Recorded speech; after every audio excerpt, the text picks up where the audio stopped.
আসসালামু আলাইকুম। Honours first year physics 1 non major সাবজেক্টের second chapter work energy and power অর্থাৎ কাজ শক্তি ও ক্ষমতা অধ্যায়ের একটি মোস্ট ইম্পর্ট্যান্ট সূত্রের প্রতিপাদন বা উপপাদ্যের প্রতিপাদন নিয়ে আজকে আমরা আলোচনা করব, যেখানে বলা হয়েছে পরিবর্তনশীল বলের ক্ষেত্রে কাজ ও শক্তি উপপাদ্যটি লিখো। এবার প্রথমত আমাদের জানতে হবে পরিবর্তনশীল বল বলতে কি বুঝি। কোনো একটি বস্তুর উপর প্রয়োগকৃত বলের মান যদি সবসময় সমান না হয় তখন উক্ত বলকে বলা হয় পরিবর্তনশীল বল। উদাহরণের সাহায্যে বলতে পারি, ধরে নিচ্ছি এম ভরের একটি বস্তু যার উপর প্রথম 1 second F is equal to 2 newton বল প্রয়োগ করা হয়, অর্থাৎ T1 is equal two 1 second সময়ে 2 নিউটন বল প্রয়োগ করা হয়। তখন 1 সেকেন্ড সময়ে বস্তুটির অতিক্রান্ত সরণ হবে x1 পরিমাণ এবং পরবর্তীতে 1 সেকেন্ড সময় অতিক্রান্ত হওয়ার পর বস্তুটির উপর পুনরায় F2 is equal to 4 newton বল প্রয়োগ করা হয় T2 is equal to 2 second সময় পর্যন্ত। তখন বস্তুটির অতিক্রান্ত সরণ ঘটবে x2 পরিমাণ। এর পরবর্তীতে পুনরায় বস্তুটির উপর F3 is equal to 3 newton বল প্রয়োগ করা হলে T3 is equal two 5 second সময় ধরে তখন বস্তুটির ভিন্ন একটি সরণ ঘটবে। অতএব বলতে পারি পরিবর্তনশীল বল বলতে বোঝানো হয়েছে কোনো একটি বস্তুর উপর যদি ভিন্ন ভিন্ন পরিমাণ বল প্রয়োগ করা হয় সেক্ষেত্রে বস্তুটির কৃত কাজ এবং শক্তির যে উপপাদ্যটি আছে তা আমাদের প্রমাণ করতে হবে। আমরা সরাসরি প্রমাণে চলে যাই। ধরি এটি একটি তল যেখানে এম ভরের একটি বস্তু আছে, এম ভরের একটি বস্তুটির উপর এফ পরিমাণ পরিবর্তনশীল বল, অর্থাৎ এখানে এফ এর মান কনস্ট্যান্ট বা ধ্রুবক নয়, এফ এর মান প্রতিনিয়ত পরিবর্তনশীল ধরে এফ পরিমাণ বল প্রয়োগ করায় বস্তুটি বল প্রয়োগ করার আগে যে অবস্থানে ছিল তা এক্স অক্ষের সাপেক্ষে ধরে নিচ্ছি এক্স নট, অর্থাৎ বস্তুটির বর্তমান অবস্থান হচ্ছে এক্স নট, যা বল প্রয়োগ করার পূর্বের কথা। তাই বলতে পারি এক্স নট হচ্ছে বস্তুটির আদি অবস্থান। এফ পরিমাণ বল প্রয়োগ করার পর বস্তুটির একটি নির্দিষ্ট পরিমাণ সরণ ঘটবে, ধরে নিচ্ছি বস্তুটির এক্স পরিমাণ, অর্থাৎ এক্স নট আদি অবস্থান থেকে বস্তুটি এক্স অবস্থানে শিফট করলো বা পরিবর্তন করলো। তখন এক্স থেকে এক্স নট পরিমাণ যে দূরত্বটি আছে তাই হবে পরিবর্তনশীল বলের সাপেক্ষে বস্তুটির সরণ।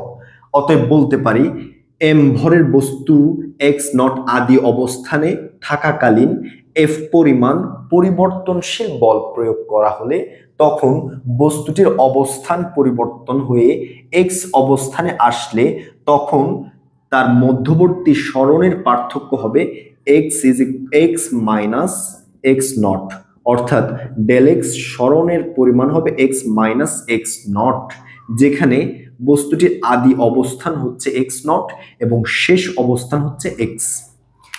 এবার যেহেতু আমরা প্রথমে কনসেপ্ট ক্লিয়ার করেছি পরিবর্তনশীল বলে বলের মান অর্থাৎ প্রয়োগকৃত বলের মান কখনোই সমান হবে না, অর্থাৎ ভিন্ন ভিন্ন মান আসতে থাকে।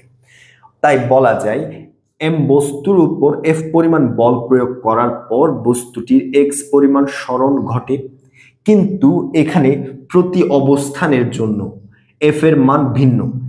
এখন যে সরণ বস্তুটির ঘটেছে উক্ত সরণকে আমরা ক্ষুদ্রাতি ক্ষুদ্র অনেকগুলো ভাগে বিভক্ত করি। এখানে প্রতিটি ক্ষুদ্রাতি ক্ষুদ্র ভাগকে আমরা প্রকাশ করব সরণের ক্ষুদ্র একটি অংশ বা ভাগ, যাকে লিখলাম ডিএক্স দ্বারা, অর্থাৎ ডিএক্স দ্বারা মিন করে এখানে যে দূরত্বটি অতিক্রম করেছে তার ছোট একটি ভাগ।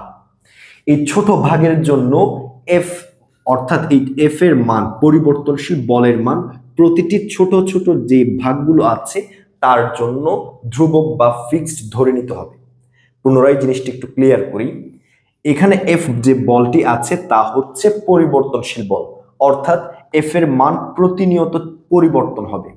কিন্তু সম্পূর্ণ সরণকে যদি আমরা অনেকগুলো ক্ষুদ্র ভাগে বিভক্ত করি, তখন এই এফ এর মান অর্থাৎ পরিবর্তনশীল মান প্রতিটি ডিএক্স এর জন্য বা প্রতিটি ক্ষুদ্র ভাগের জন্য ফিক্সড থাকবে। অর্থাৎ প্রতিটি ক্ষুদ্র ক্ষুদ্র ভাগের জন্য ডিএক্স এর জন্য এফ এর মানটি কনস্ট্যান্ট হিসেবে ধরে নিয়ে উপপাদ্যটি আমাদের প্রমাণ করতে হবে। এবার বর্ণনায় চলে যাই। বর্ণনায় আমাদের লিখতে হবে, আমরা এম ভরের একটি বস্তু নিয়েছি, মনে করি এম ভরের বস্তুর উপর পরিবর্তনশীল এফ বল প্রয়োগ হলে পরিবর্তনশীল এফ বল প্রয়োগ করায় বস্তুটি এক্স নট আদি অবস্থান থেকে এক্স নট আদি অবস্থান থেকে এক্স অবস্থানে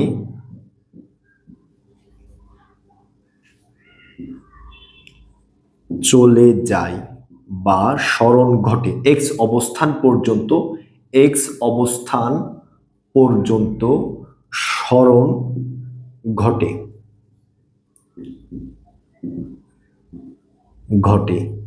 যার জন্য বস্তুটির কৃত কাজের পরিমাণ W ইজ ইকুয়াল টু, যেহেতু আমরা বলেছি এখানে প্রদত্ত যে এফ বল রয়েছে তা হচ্ছে পরিবর্তনশীল বল। পরিবর্তনশীল বল কিন্তু ক্ষুদ্রাতি ক্ষুদ্র সরণ ডিএক্স এর জন্য এফ এর মানটি ফিক্সড। অতএব আমরা এখানে সম্পূর্ণ সরণকে অনেকগুলো ক্ষুদ্র ডিএক্স এ বিভক্ত করি, উক্ত ভাগসমূহের সাপেক্ষে এফ কে ধ্রুবক মনে করে তার সমাকলন বা যোগজীকরণ করতে হবে। অতএব লিখতে পারি এফ ইন্টু ডিএক্স, অর্থাৎ ক্ষুদ্র সরণের সাপেক্ষে পরিবর্তনশীল বল দ্বারা কৃত কাজের পরিমাণ আমরা নির্ণয় করব। এবার প্রশ্ন হচ্ছে এই কৃত কাজের পরিমাণটি কত রেঞ্জের মধ্যে হবে, তা কি অসীম পর্যন্ত হবে নাকি একটি নির্দিষ্ট রেঞ্জের মধ্যে হবে? আমরা ধরে নিয়েছি একটি সসীম অংশে, তা হচ্ছে যেখানে এক্স নট আদি অবস্থান থেকে এক্স পর্যন্ত এই রেঞ্জের মধ্যেই কৃত কাজের পরিমাণ আমাদের নির্ণয় করতে হবে। অতএব লিখতে পারি সরণের লোয়ার ভ্যালুতে এক্স নট থেকে আপার ভ্যালু এক্স পর্যন্ত কৃত কাজের পরিমাণ আমরা নির্ণয় করব। 1 নং সমীকরণ, যেখানে এক্স এর ক্ষুদ্রাতি ক্ষুদ্র ভাগের জন্য পরিবর্তনশীল বল এফ এর মান ধ্রুবক হিসেবে ধরে নিয়েছি, যেখানে সরণের ক্ষুদ্রাতি ক্ষুদ্র ভাগ ডিএক্স এর সাপেক্ষে পরিবর্তনশীল বল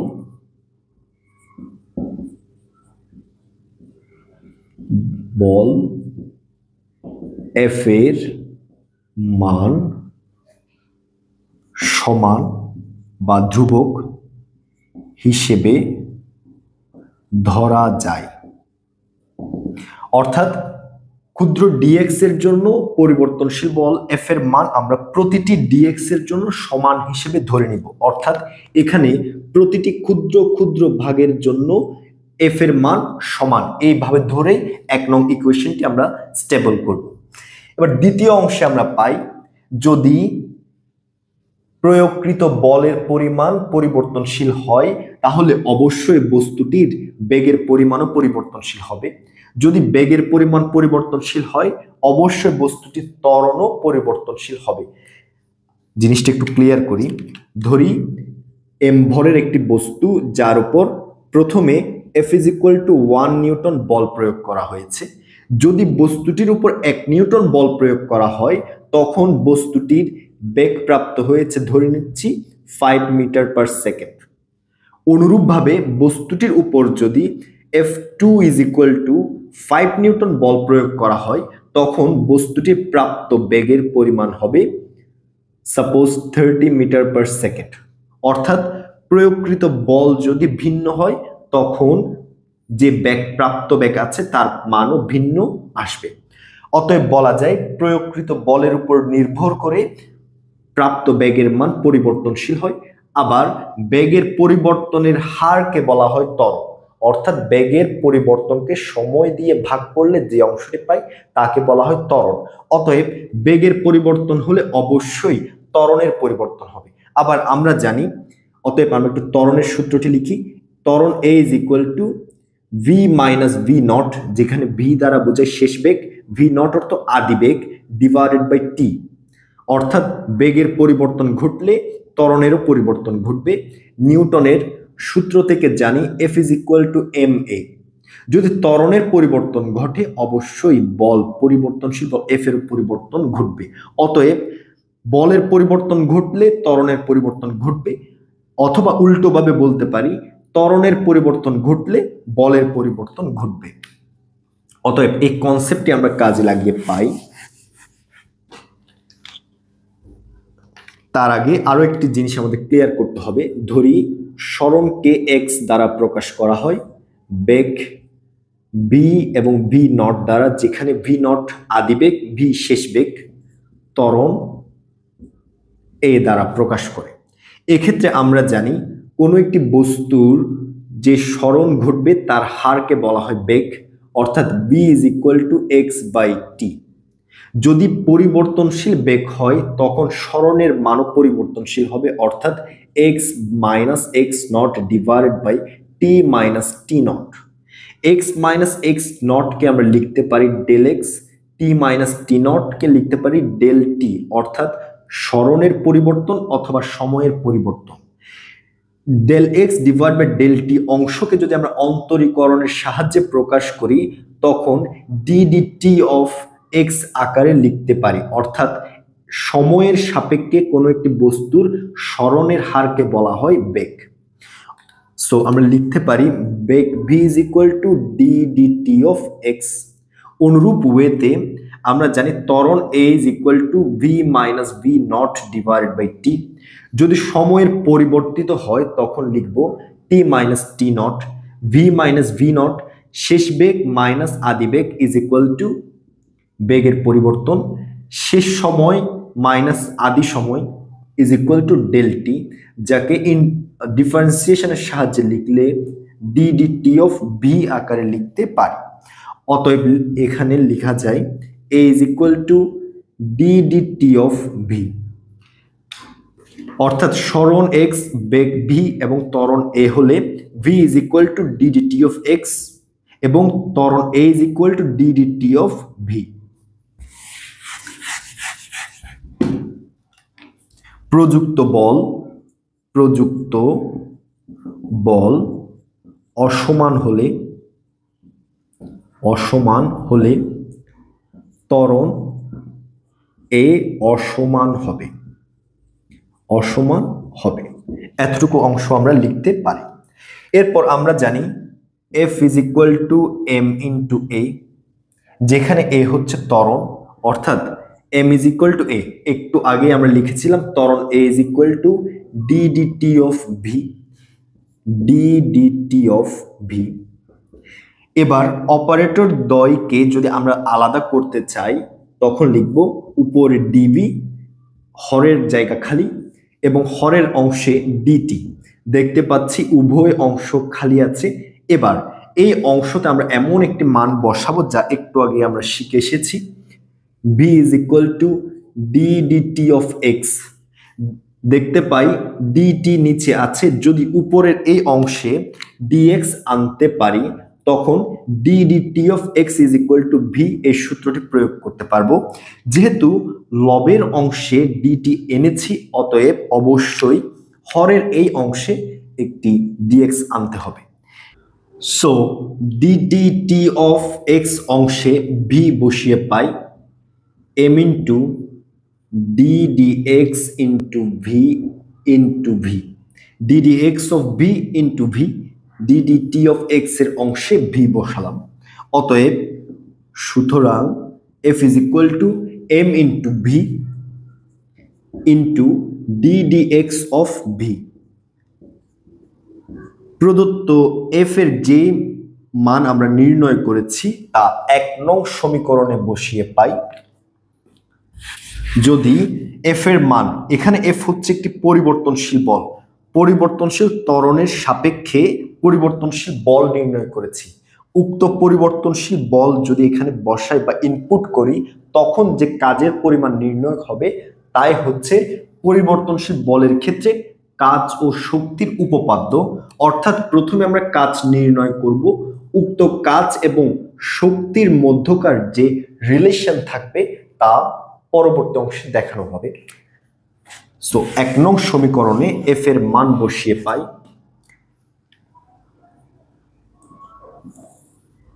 1 নং এ f এর মান বসিয়ে পাই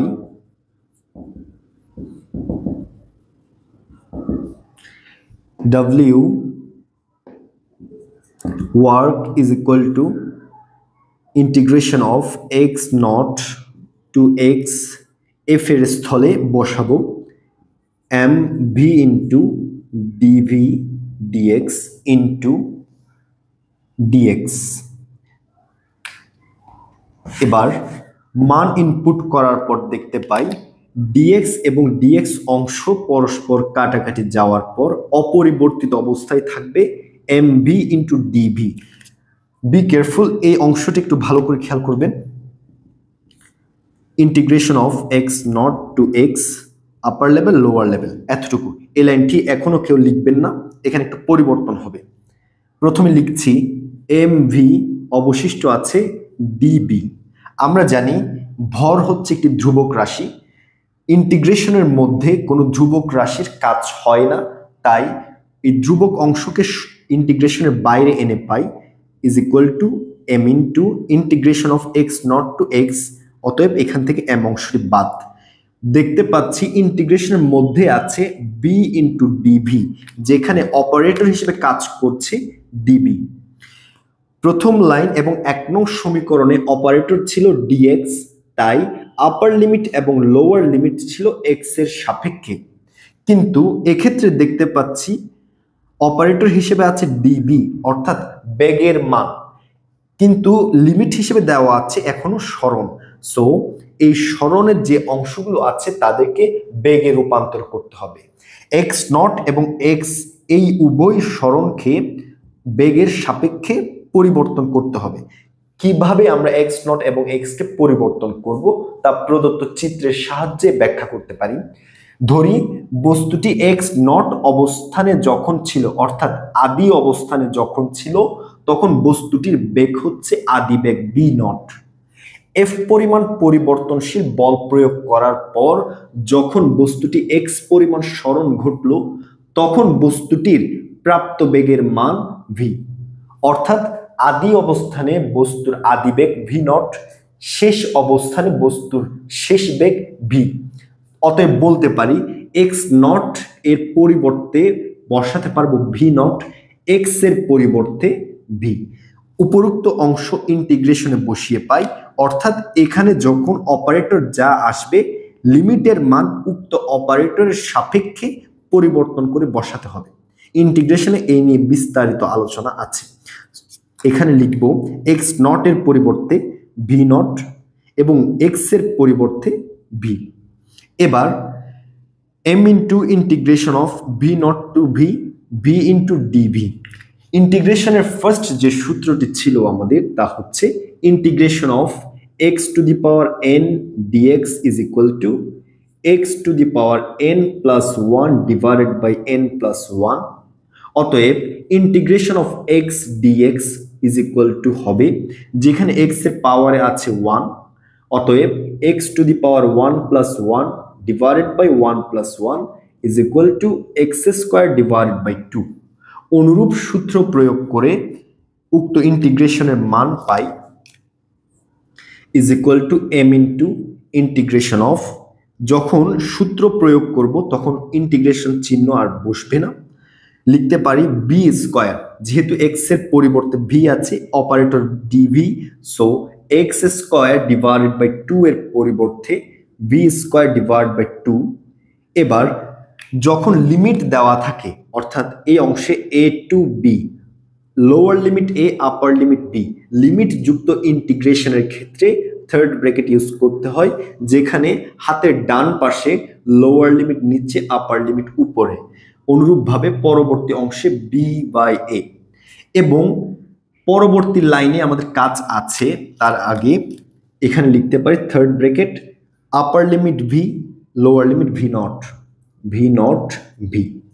এবার আপার লিমিট লোয়ার লিমিট বসানোর ক্ষেত্রে নিয়ম ছিল, আপার লিমিট এক্স এর স্থলে বসবে v square divide by 2 minus lower limit x এর স্থলে, অর্থাৎ চলকের স্থলে বসবে এ স্কোয়ার বাই 2। যা আসবে তাই হচ্ছে প্রদত্ত ইন্টিগ্রেশনের ফর্মুলা।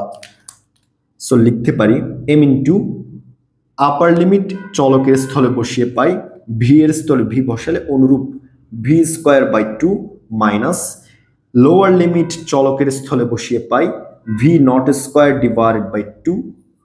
এবার এম উভয় পদের সাথে গুণ করে পাই, হাফ কমন নিয়ে half m v square, half m v square minus half m v naught square. অতএব পরবর্তী অংশে লিখতে পারি,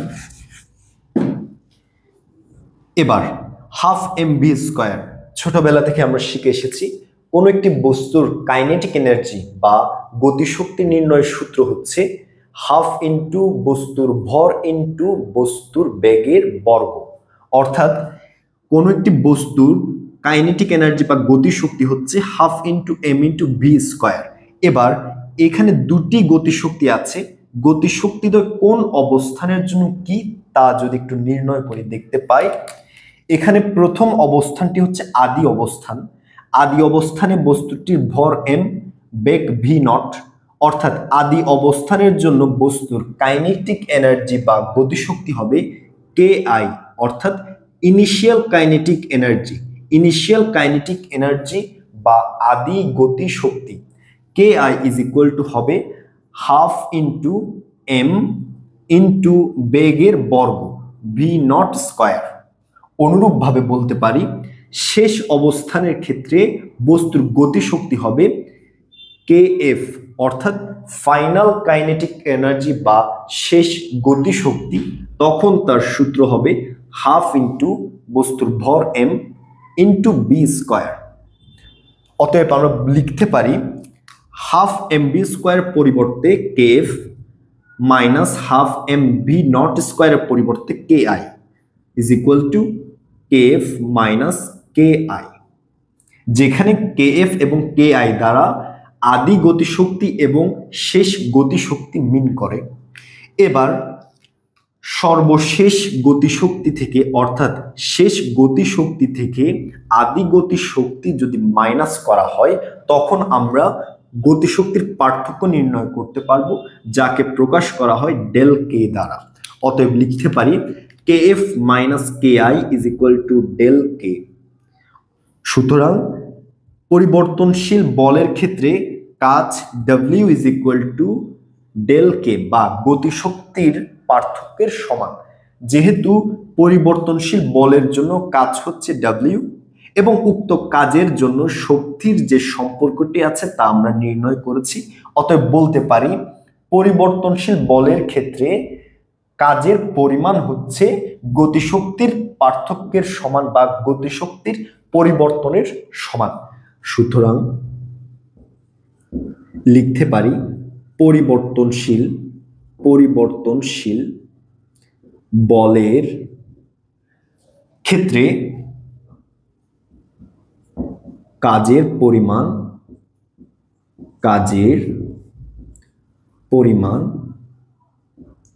গতিশক্তির পার্থক্যের সমান।